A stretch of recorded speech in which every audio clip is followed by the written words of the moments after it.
Hi guys, I'm Leanne Little and I'm owl about stories. I read them, write them, watch them, anything with a story, I love it. I especially love sharing them with other people, and what better way is there than to start with the classics? They're classics for a reason, right? They're amazing stories and absolutely timeless. Don't forget to hit up all those fancy buttons like, subscribe, follow, share, whatever you need to do. But most importantly, don't be afraid to reach out. I would love to connect with you, so feel free to leave any comments as you'd like, or you can even follow me over on my Buy Me a Coffee page, leannelittle.com, to message directly. So let's continue on with The Count of Monte Cristo by Alexandre Dumas. Chapter 52 Toxicology. It was really the Count of Monte Cristo who had just arrived at Madame de Villefort's for the purpose of returning the procurer's visit, and, at his name, as may be easily imagined, the whole house was in confusion. Madame de Villefort, who was alone in her drawing-room when the Count was announced, desired that her son might be brought thither instantly to renew his thanks to the Count, and Edward, who heard this great personage talked of for 2 whole days, made all possible haste to come to him, not from obedience to his mother, or out of any feeling of gratitude to the Count, but from sheer curiosity, and that some chance remark might give him the opportunity for making one of the impertinent speeches which made his mother say, "Oh, that naughty child! But I can't be severe with him, he is really so bright." After the usual civilities, the Count inquired after Monsieur de Villefort. "My husband dines with the Chancellor," replied the young lady. "He has just gone, and I'm sure he'll be exceedingly sorry not to have had the pleasure of seeing you before he went." 2 visitors who were there when the Count arrived, having gazed at him with all their eyes, retired after that reasonable delay which politeness admits and curiosity requires. "What is your sister Valentine doing?" inquired Madame de Villefort of Edward. "Tell someone to bid her come here, that I may have the honor of introducing her to the Count." "You have a daughter, then, madame?" inquired the Count. "Very young, I presume?" "The daughter of Monsieur de Villefort by his first marriage," replied the young wife. "A fine, well-grown girl." "But melancholy," interrupted Master Edward, snatching the feathers out of the tail of a splendid paroquet that was screaming on its gilded perch in order to make a plume for his hat. Madame de Villefort merely cried, "Be still, Edward!" She then added, "This young madchap is, however, very nearly right, and merely re-echoes what he has heard me say with pain 100 times. For Mademoiselle de Villefort is, in spite of all we can do to rouse her, of a melancholy disposition and taciturn habit, which frequently injure the effect of her beauty. But what detains her? Go, Edward, and see." "Because they are looking for her where she is not to be found." "And where are they looking for her?" "With Grandpapa Noirtier." "And do you think she is not there?" "No, no, no, no, no, no, no, she is not there," replied Edward, singing his words. "And where is she, then? If you know, why don't you tell?" "She's under the big chestnut tree," replied the spoiled brat, as he gave, in spite of his mother's commands, live flies to the parrot, which seemed keenly to relish such fare. Madame de Villefort stretched out her hand to ring, intending to direct her waiting-maid to the spot where she would find Valentine, when the young lady herself entered the apartment. She appeared much dejected, and any person who considered her attentively might have observed the traces of recent tears in her eyes.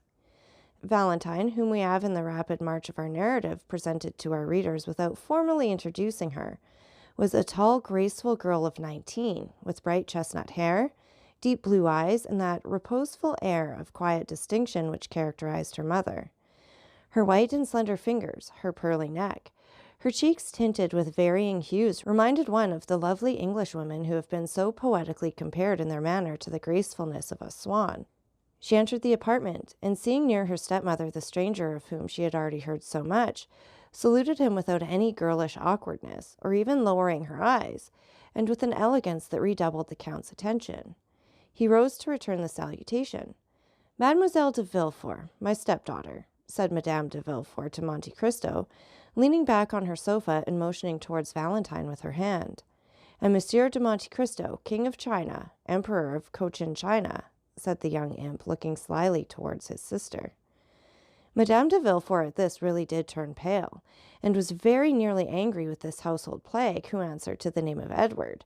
But the Count, on the contrary, smiled and appeared to look at the boy complacently, which caused the maternal heart to bound again with joy and enthusiasm. "But, madame," replied the Count, continuing the conversation, and by looking turns at Madame de Villefort and Valentine, "Have I not already had the honor of meeting yourself and mademoiselle before? I could not help thinking so just now. The idea came over my mind, and as mademoiselle entered, the sight of her was an additional ray of light thrown on a confused remembrance. Excuse the remark." "I do not think it likely, sir. Mademoiselle de Villefort is not very fond of society, and we very seldom go out," said the young lady.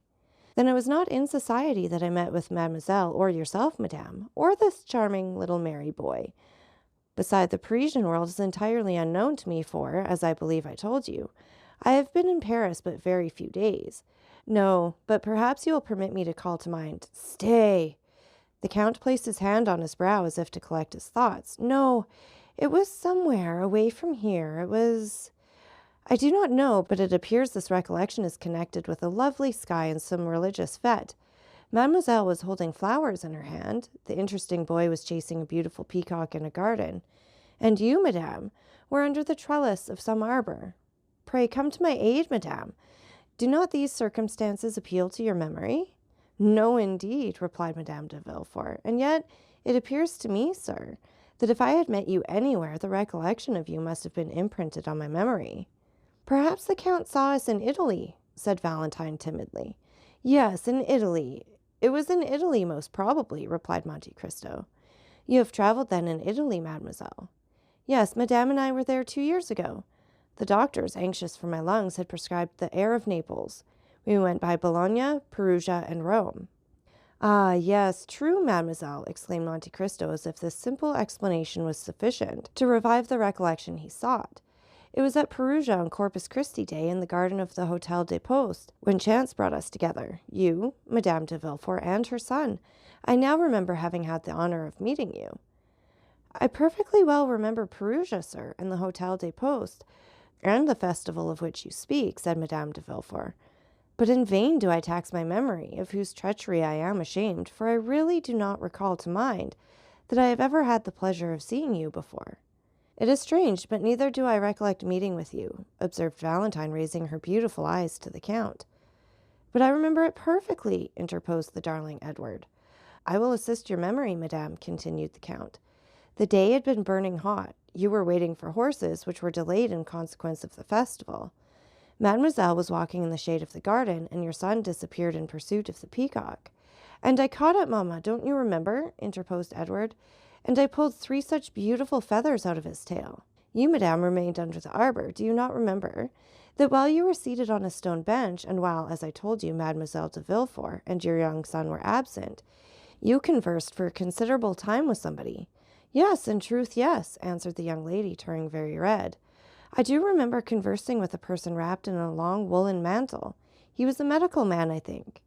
"Precisely so, madame. This man was myself. For a fortnight I had been at that hotel, during which period I had cured my valet de chambre of a fever, and my landlord of the jaundice, so that I really required a reputation as a skillful physician.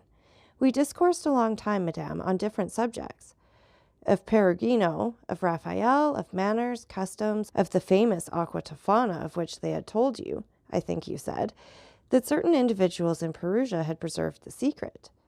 "Yes, true," replied Madame de Villefort somewhat uneasily. "I remember now." "I do not recollect now all the various subjects of which we discoursed, madame," continued the Count with perfect calmness.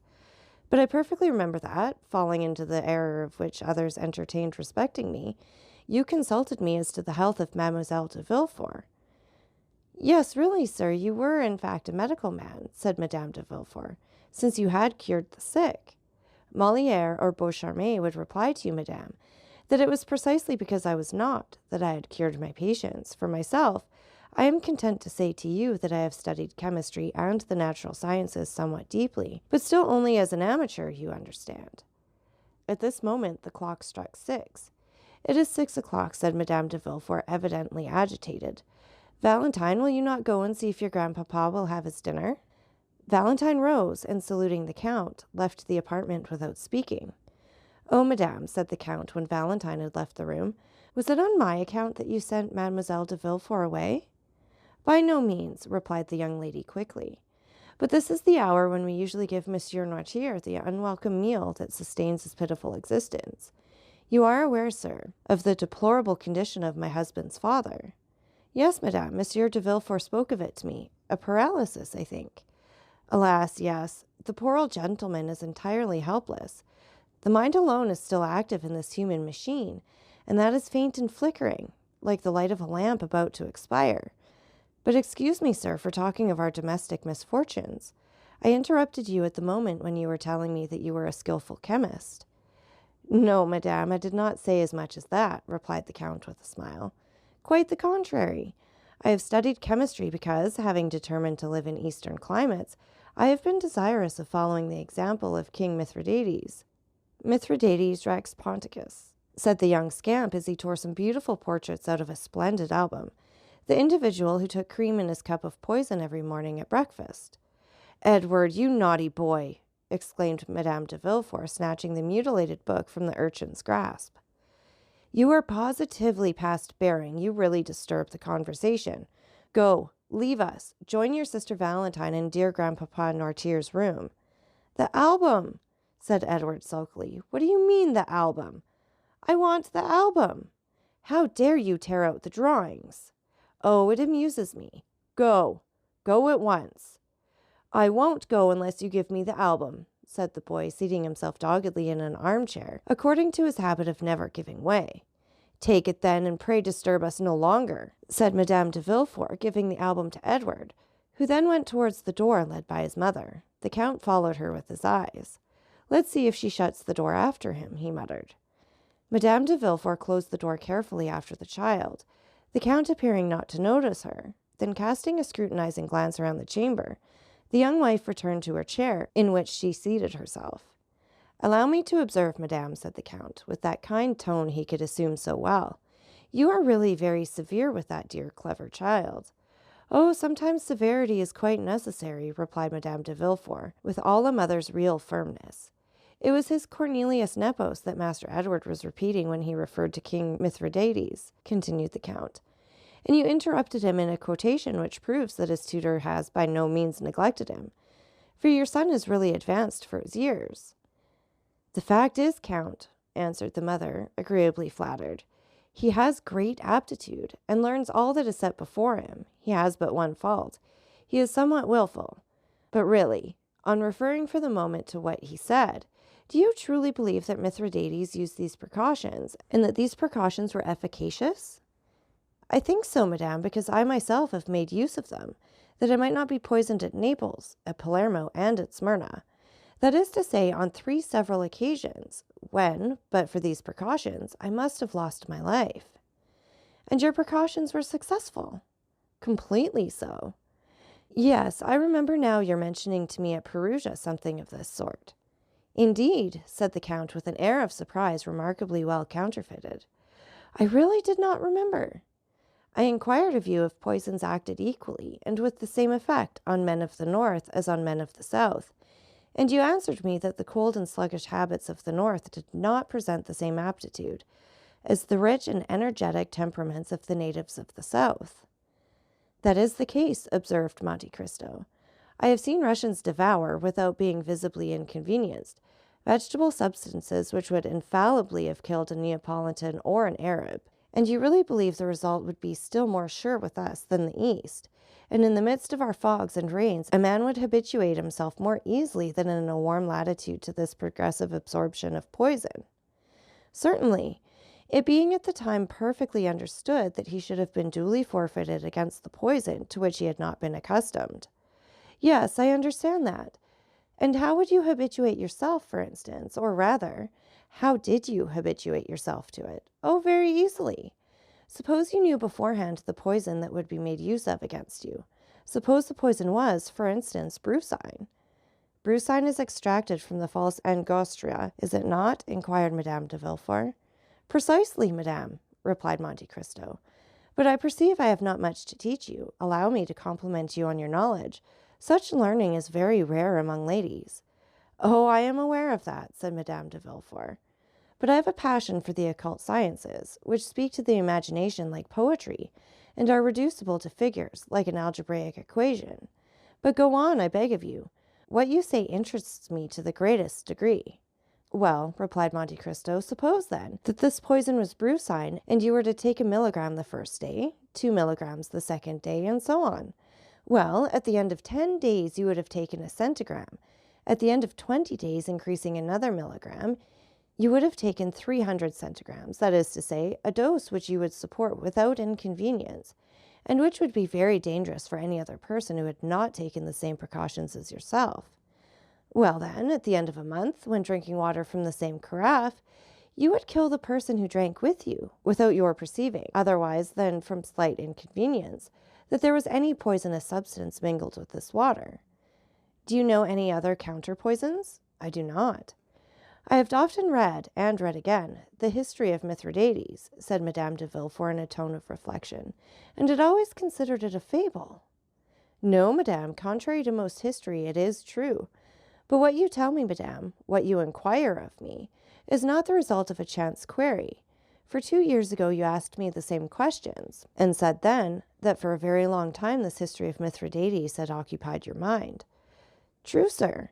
The 2 favorite studies of my youth were botany and mineralogy, and subsequently, when I learned that the use of simples frequently explained the whole history of a people, and the entire life of individuals in the East, as flowers betoken and symbolize a love affair, I have regretted that I was not a man, that I might have been a Flamel, a Fontana, or a Cabanis.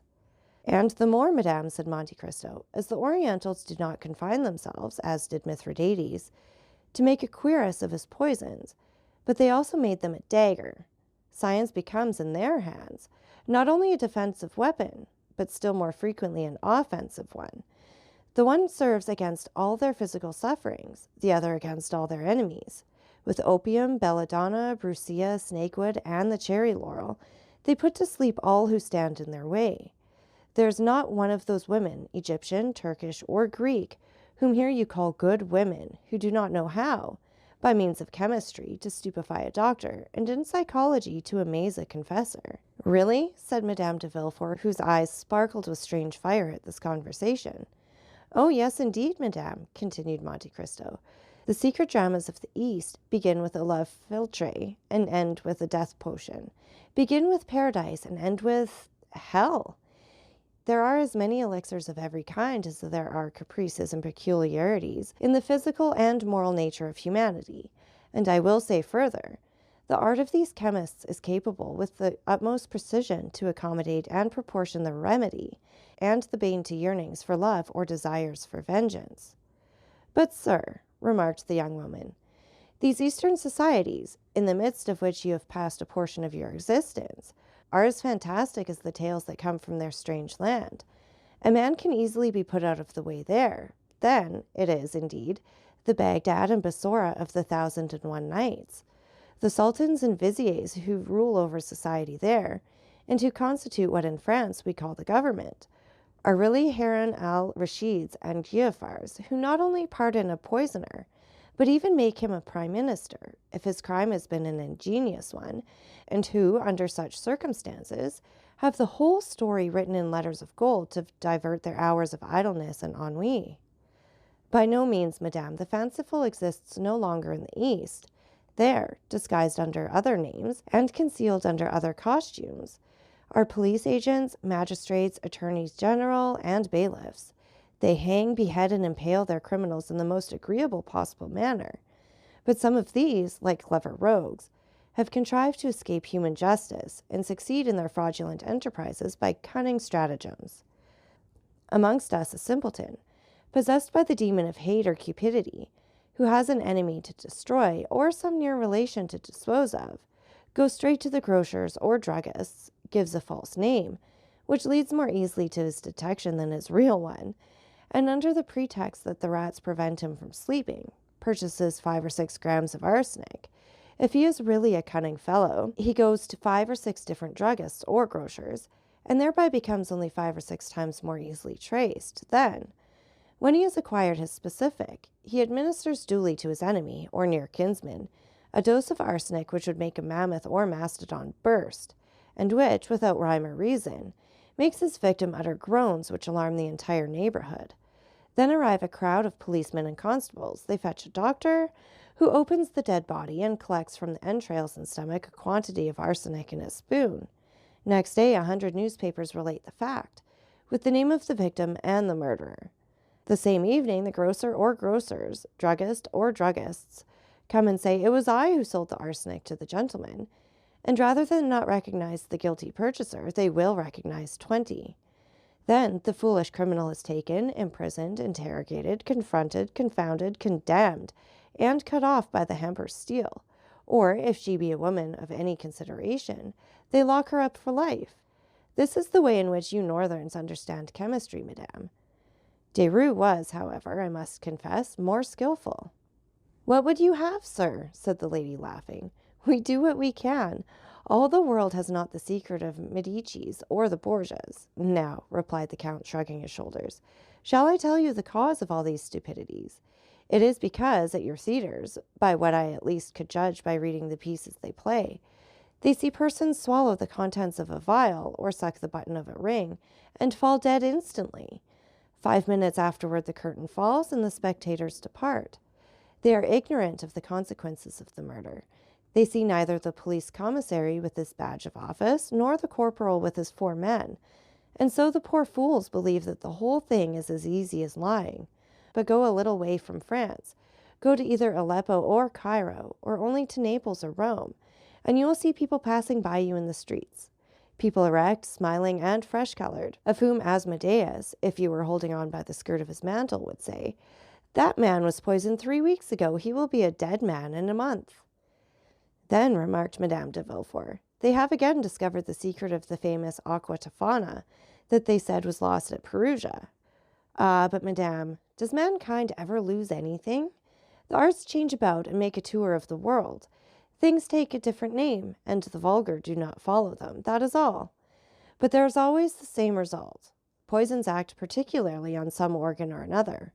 One on the stomach, another on the brain, another on the intestines. Well, the poison brings on the cough an inflammation of the lungs, or some other complaint catalogued in the book of science, which, however, by no means precludes it from being decidedly mortal, and if it were not, would be sure to become so thanks to the remedies applied by foolish doctors, who are generally bad chemists, and which will act in favor of, or against the malady as you please. And then there is a human being killed according to all the rules of art and skill, and of whom justice learns nothing, as was said by a terrible chemist of my acquaintance, the worthy Abbé Adelmonte of Taormina, in Sicily, who has studied these national phenomena very profoundly."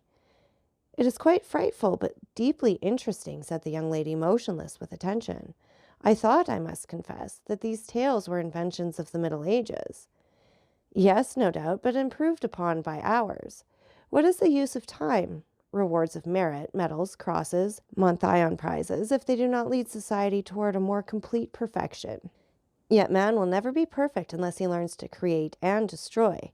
He does know how to destroy, and that is half the battle. So," added Madame de Villefort, constantly returning to her object, "the poisons of the Borgias, the Medicis, the Renés, the Ruggières, and later, probably, that of Baron de Trenck, whose story has been so misused by modern drama and romance, were objects of art, madame, and nothing more," replied the Count. "Do you suppose that the real savant addresses himself stupidly to the mere individual? By no means. Science loves eccentricities, leaps and bounds, trials of strength, fancies, if I may be allowed to term them. Thus, for instance, the excellent Abbé Adelmonte, of whom I spoke just now, made in this way some marvelous experiments." "Really?" "Yes, I will mention one to you. He had a remarkably fine garden, full of vegetables, flowers, and fruit. From amongst these vegetables he selected the most simple, a cabbage, for instance. For 3 days he watered this cabbage with a distillation of arsenic. On the 3rd the cabbage began to droop and turn yellow. At that moment he cut it. In the eyes of everybody it seemed fit for table, and preserved its wholesome appearance. It was only poison to the Abbé Adelmonte. He then took the cabbage to the room where he had rabbits, for the Abbé Adelmonte had a collection of rabbits, cats, and guinea pigs, fully as fine as his collection of vegetables, flowers, and fruit. Well, the Abbé Adelmonte took a rabbit and made it eat a leaf of the cabbage. The rabbit died. What magistrate would find, or even venture to insinuate, anything against this? What procurer has ever ventured to draw up an accusation against Monsieur Magendie or Monsieur Florence in consequence of the rabbits, cats, and guinea pigs they have killed? Not one. So then, the rabbit dies and justice takes no notice. This rabbit dead, the Abbé Adelmonte has its entrails taken out by his cook and thrown on the dunghill. On this dunghill is a hen who, pecking these intestines, is in her turn taken ill and dies next day. At the moment when she is struggling in the convulsions of death, a vulture is flying by. There are a good many vultures in Adelmonte's country. This bird darts on the dead fowl and carries it away to a rock where it dines off its prey. 3 days afterwards, this poor vulture, which has been very much indisposed since that dinner, suddenly feels very giddy while flying aloft in the clouds and falls heavily into a fish pond. The pike, eels, and carp eat greedily always, as everybody knows. Well, they feast on the vulture. Now suppose the next day one of these eels or pike or carp, poisoned at the 4th remove, is served up at your table. Well then, your guest will be poisoned at the 5th remove and die. At the end of 8 or 10 days of pains in the intestines, sickness, or abscess of the pylorus. The doctors open the body and say with an air of profound learning, "The subject has died of a tumor on the liver, or of typhoid fever." But, remarked Madame de Villefort, all these circumstances which you link thus to one another may be broken by the least accident. The vulture may not see the fowl, or may fall 100 yards from the fish pond. Ah, that is where the art comes in. To be a great chemist in the East, one must direct chance, and this is to be achieved. Madame de Villefort was in deep thought, yet listened attentively. But, she exclaimed suddenly, arsenic is indelible, indestructible. In whatever way it is absorbed, it will be found again in the body of the victim from the moment when it has been taken in sufficient quantity to cause death. Precisely so, cried Monte Cristo, precisely so. And this is what I said to my worthy Adelmonte. He reflected, smiled, and replied to me by a Sicilian proverb, which I believe is also a French proverb. My son, the world was not made in a day, but in 7. Return on Sunday. On the Sunday following, I did return to him. Instead of having watered his cabbage with arsenic, he had watered it this time with a solution of salts having their basis in strychnine, strychnos calabrina, as the learned term it. Now the cabbage had not the slightest appearance of disease in the world, and the rabbit had not the smallest distrust, yet 5 minutes afterwards the rabbit was dead. The fowl pecked at the rabbit, and the next day was a dead hen. This time we were the vultures, so we opened the bird, and this time all special symptoms had disappeared. There were only general symptoms. There was no peculiar indication in any organ, an excitement of the nervous system. That was it. A case of cerebral congestion, nothing more. The fowl had not been poisoned. She had died of apoplexy. Apoplexy is a rare disease among fowls, I believe, but very common among men. Madame de Villefort appeared more and more thoughtful. It is very fortunate, she observed, that such substances could only be prepared by chemists. Otherwise, all the world would be poisoning each other.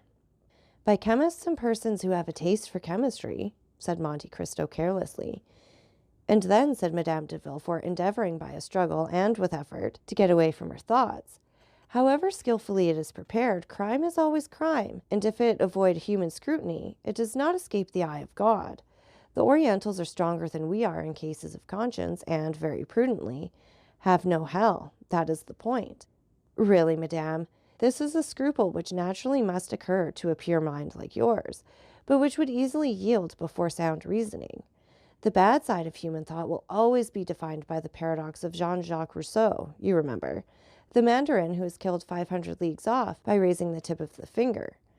Man's whole life passes in doing these things, and his intellect is exhausted by reflecting on them. You will find very few persons who will go and brutally thrust a knife in the heart of a fellow creature, or will administer to him, in order to remove him from the surface of the globe on which we move with life and animation, that quantity of arsenic of which we now just talked. Such a thing is really out of rule, eccentric or stupid. To attain such a point, the blood must be heated to 36 degrees, the pulse be at least at 90, and the feelings excited beyond the ordinary limit. But suppose one pass, as is permissible in philology, from the word itself to its softened synonym, Then, instead of committing an ignoble assassination, you make it an elimination. You merely and simply remove from your path the individual who is in your way, and that without shock or violence, without the display of the sufferings which, in the case of becoming a punishment, make a martyr of the victim and a butcher in every sense of the word of him who inflicts them, then there will be no blood, no groans, no convulsions, and above all, no consciousness of that horrid and compromising moment of accomplishing the act. Then one escapes the clutch of the human law which says, "Do not disturb society." This is the mode in which they manage these things and succeed in the eastern climes, where there are grave and phlegmatic persons who care very little for the questions of time in conjectures of importance.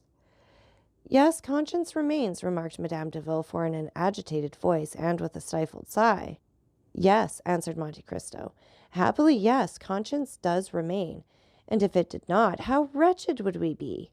After every action requiring exertion, it is conscience that saves us, for it supplies us with 1,000 good excuses of which we alone are judges. And these reasons, however excellent in producing sleep, would avail us but very little before a tribunal, when we were tried for our lives. Thus, Richard III, for instance, was marvelously served by his conscience after the putting away of the 2 children of Edward. In fact, he could say, "These 2 children of a cruel and persecuting king, who have inherited the vices of their father, which I alone could perceive in their juvenile propensities. These 2 children are impediments to my way of promoting the happiness of the English people, whose unhappiness they, the children, would infallibly have caused." Thus was Lady Macbeth served by her conscience, when she sought to give her son, and not her husband, whatever Shakespeare may say, a throne. Maternal love is a great virtue, a powerful motive, so powerful that it excuses a multitude of things, even if, after Duncan's death, Lady Macbeth had been at all pricked by her conscience. Madame de Villefort listened with avidity to these appalling maxims and horrible paradoxes, delivered by the Count with that ironical simplicity which was peculiar to him. After a moment's silence, the lady inquired, "Do you know, my dear Count," she said, "that you are a very terrible reasoner, and that you look at the world through a somewhat distempered medium? Have you really measured the world by scrutinies, or through alembics and crucibles? For you must indeed be a great chemist, and the elixir you administered to my son, which recalled him to life almost instantaneously." "Oh, do not place any reliance on that, madame. 1 drop of that elixir sufficed to recall life to a dying child, but 3 drops would have impelled the blood into his lungs in such a way as to have produced the most violent palpitations. 6 would have suspended his respiration and caused syncope more serious than that in which he was. 10 would have destroyed him. You know, madame, how suddenly I snatched from him those vials which he so imprudently touched. It is then so terrible a poison? Oh, no! In the first place, let us agree that the word poison does not exist, because in medicine use is made of the most violent poisons, which become accordingly, as they are employed, most salutary remedies. What is it, then? A skillful preparation of my friends, the worthy Abbé Adelmonte, who taught me the use of it." "Oh," observed Madame de Villefort, "it must be an admirable antispasmodic." "Perfect, madame, as you have seen," replied the Count, "and I frequently make use of it, with all possible prudence, though, be it observed," he added with a smile of intelligence. "Most assuredly," responded Madame de Villefort in the same tone. "As for me, so nervous and so subject to fainting fits, I should require a Dr. Adelmonte to invent for me some means of breathing freely and tranquilizing my mind, in the fear I have of dying some fine day of suffocation. In the meanwhile, as the thing is difficult to find in France, and your abbé is not probably disposed to make a journey to Paris on my account, I must continue to use Monsieur Planche's antispasmodics, and Mint and Hoffman's drops are among my favorite remedies. Here are some lozenges which I have made up on purpose. They are compounded doubly strong." Monte Cristo opened the tortoise-shell box, which the lady presented to him, and inhaled the odor of lozenges with the air of an amateur who thoroughly appreciated their composition. "They are indeed exquisite," he said, "but as they are necessarily submitted to the process of deglutition, a function which is frequently impossible for a fainting person to accomplish, I prefer my own specific." "Undoubtedly, and so should I prefer it, after the effects I have seen produced. But of course it is a secret, and I am not so indiscreet as to ask it of you. But I, said Monte Cristo, rising as he spoke, am gallant enough to offer it to you. How kind you are! Only remember one thing. A small dose is a remedy. A large one is poison. One drop will restore life, as you have seen. 5 or 6 will inevitably kill. And in a way, the more terrible, insomuch as poured into a glass of wine, it would not in the slightest degree affect its flavor. But I say no more, madame. It is really as if I were prescribing it for you. The clock struck 6:30, and a lady was announced, a friend of Madame de Villefort, who came to dine with her. If I had had the honor of seeing you for the 3rd or 4th time, Count, instead of only for the 2nd, said Madame de Villefort, if I had had the honor of being your friend, instead of only having had the happiness of being under an obligation to you, I should insist on detaining you to dinner, and not allow myself to be daunted by a first refusal. 1,000 francs, madame, replied Monte Cristo. But I have an engagement which I cannot break. I have promised to escort to the Académie a Greek princess of my acquaintance, who has never seen your grand opera, and who relies on me to conduct her thither. Adieu then, sir, and do not forget the prescription. In truth, madame, to do that I must forget the hour's conversation I have had with you, which is indeed impossible. Monte Cristo bowed and left the house. Madame de Villefort remained immersed in thought. He is a very strange man, she said, and in my opinion is himself the Adelmonte he talks about. As to Monte Cristo, the result had surpassed his utmost expectations. Good, said he as he went away. This is a fruitful soil, and I feel certain that the seed sown will not be cast on barren ground. The next morning, faithful to his promise, he sent the prescription requested. So that's it for this chapter. And again, take a minute to like, subscribe, and share. And don't forget that I love hearing from all of you. So please leave any comments you'd like, or you can follow me over on my Buy Me a Coffee page, leannelittle.com. That's LIANELITTLE.com. And thank you so much for listening. Remember, it's Owl about the story. Have a great day.